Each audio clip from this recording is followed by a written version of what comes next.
Assalamualaikum warahmatullahi wabarakatuh. Terima kasih telah menonton channel saya. Namun, sebelum lanjut, silahkan klik tombol subscribe dan bunyikan tanda loncengnya sehingga kalian akan mendapat notifikasi bila saya upload video baru.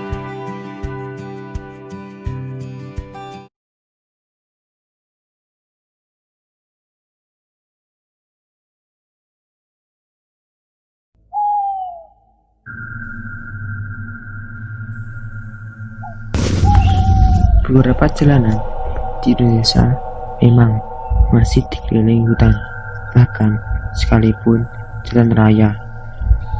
Jalan raya adalah jalan utama penghubung satu kota dengan kota lain, seperti jalur Alas Roban yang terkenal angker. Jalur ini tak asing lagi bagi para pengendara lintas Pulau Jawa.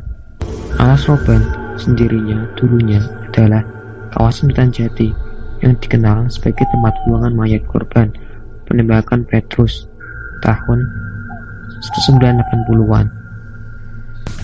Dari latar belakang tersebut, maka tak heran jika jalur Alas Roban ini cukup menguji nyali siapapun yang melewatinya, apalagi ditambah dengan cerita tentang tindakan kejahatan yang kerap terjadi di Alas Roban. Selain itu, jalan yang berkelok-kelok di jalur Alas Roban menambah kesan menantang bagi siapapun yang melintas. Kabar kecelakaan tragis jalur Alas Roban Jawa Tengah itu pun kerap terdengar. Beberapa mengaitkan kecelakaan yang terjadi dengan hal-hal gaib yang ada di jalur tersebut. Kali ini kisah datang dari pemilik akun Twitter Bukan Hazard membagikan pengalaman situs jalur Alas Roban. Kisah yang dia bagikan itu dialami sekitar tahun 2001 sampai 2005 oleh sebuah keluarga yang tinggal di Secang.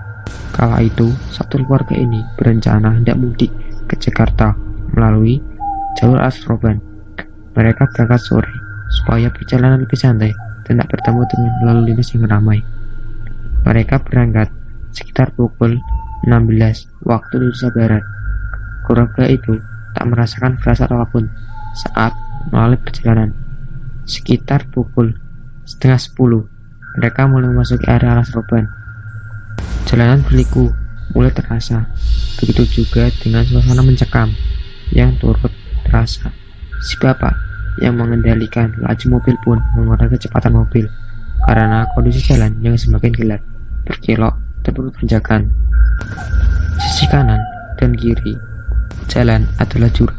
Sebenarnya rasa ganjil mulai hinggap sejak pertama masuk jalur ini. Mereka merasa tak berpapasan dengan kendaraan lain. Artinya hanya ada mobil mereka yang sedang melintas di jalur tersebut.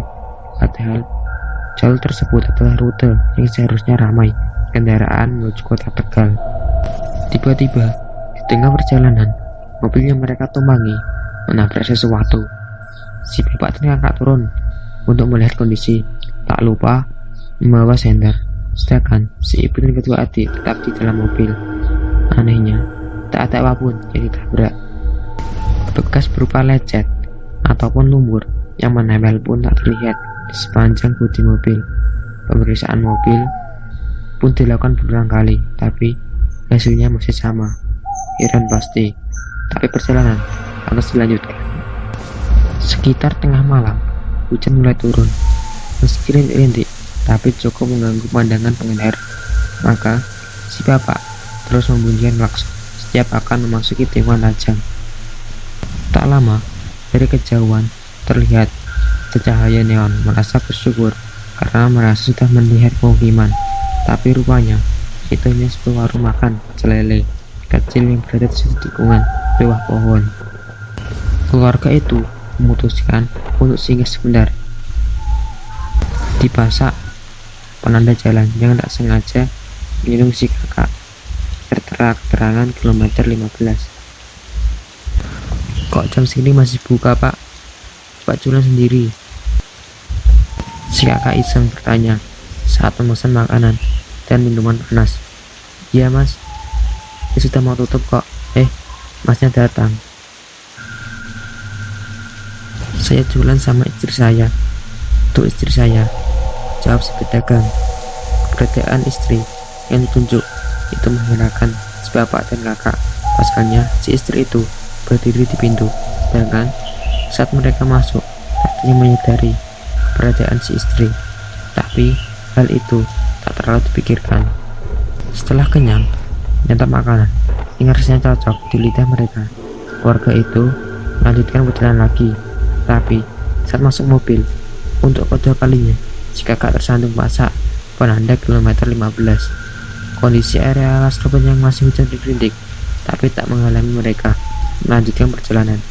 Kali ini lancar, karena tak lama mereka keluar dari Las Roban dan menuju Tegal.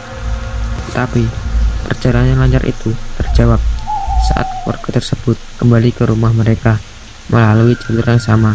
Kali ini mereka memilih berangkat dari Jakarta pagi hari. Siang hari, sekitar pukul 13, mobil keluarga tersebut memasuki jalur Las Roban. Rasa lezat warung pecel lele itu belum terlupakan hingga mereka ingin singgah kembali. Tapi sayangnya warung tersebut buka sore menjelang malam. Si adik pun ingin buang air kecil karena jalur tersebut adalah hutan. Maka si bapak menempelkan mobil dan menyuruh adik buang air kecil tempat mobil. Sembari menunggu adik menyelesaikan hajatnya, menikmati pemandangan Las Roban adalah pilihan. Tak sengaja kakak melihat pasak penanda jalan kilometer 15. Iya, pasak itu adalah hal yang sama. Saat perjalanan menuju Jakarta membuatnya tersandung. Sudah pasti kaget. Posisi pasak itu rupanya persis di tepi jurang. Mereka masih ingat posisi warung pecel lele yang mereka singgahi itu berada sekitar 3 meter di belakang pasak. Merasa aneh, kakak mengambil ibu dan bapak lalu menunjukkan pasak dan lokasi warung. Setelah diamati, tikungan tempat mereka berhenti siang itu adalah tempat yang sama dengan malam mereka makan ayam goreng di warung pecel lele. Begitu pula dengan pohon besar di tepi jalan dan tanda pasak bertuliskan kilometer 14. 1 meter di belakang pasak adalah jurang yang sangat dalam. Hal itu membuat mereka sadar bahwa saat malam itu mereka makan di pinggir jalan, tepat melayang di atas jurang. Tak ada hal yang bisa menjelaskan apa yang keluarga tersebut alami selain pemikiran mereka bahwa warung pecel lele itu adalah warung gaib. Hikmah dari cerita tersebut adalah apabila kita ingin melakukan perjalanan, hendaknya kita membaca doa dulu kepada Allah SWT agar diberikan perlindungan dari keselamatan hingga sampai tujuan. Oke, cukup cerita kali ini. Untuk cerita selanjutnya, kalian bisa buka di kolom deskripsi. Assalamualaikum warahmatullahi wabarakatuh.